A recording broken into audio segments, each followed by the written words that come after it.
Hello guys! Welcome to my channel, Delicious, kung saan marami kang matututunan. Ngayon, gagawa tayo ng cake. So, please like and subscribe dyan sa baba.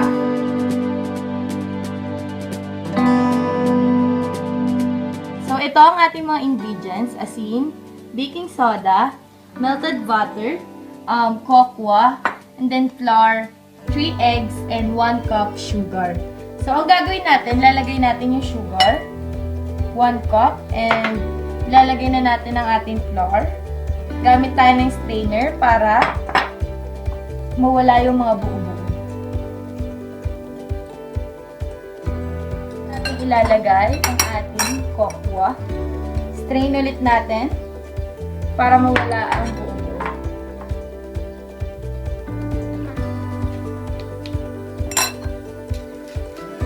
Baking soda, 1 teaspoon, and kaunti lang pong asin. Then, paghahalu-haluin natin lahat ang atin. Tapos, lalagyan natin ng egg.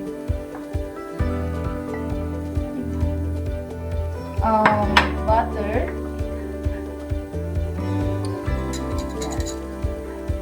Then, mix it well.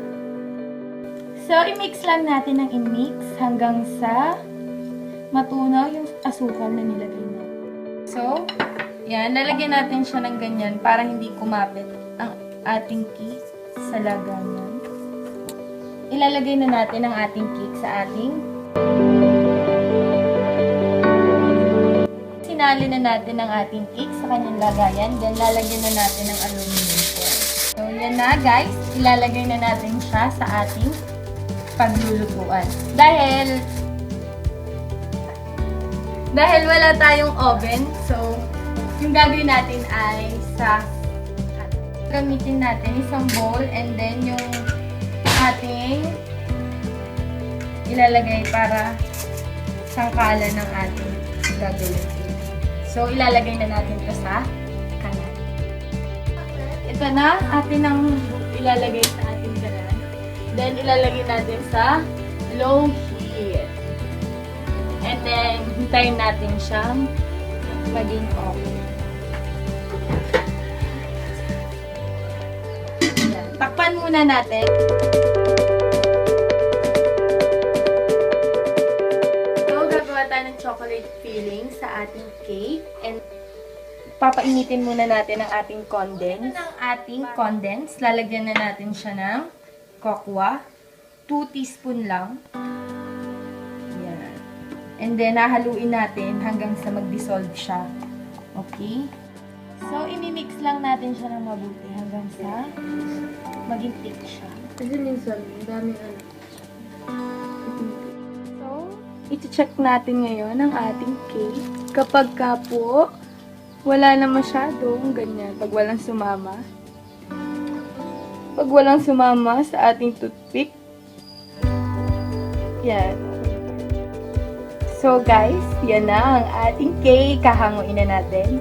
And so, isasali na natin ang ating cake sa isang plato. Medyo mainit siya. So, ito na yung cake natin. Then, lalagyan na natin siya ng chocolate syrup.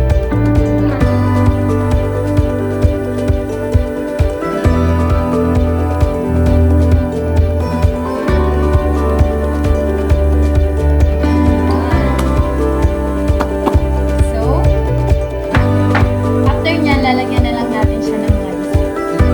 Lalagyan na lang natin siya ngayon ng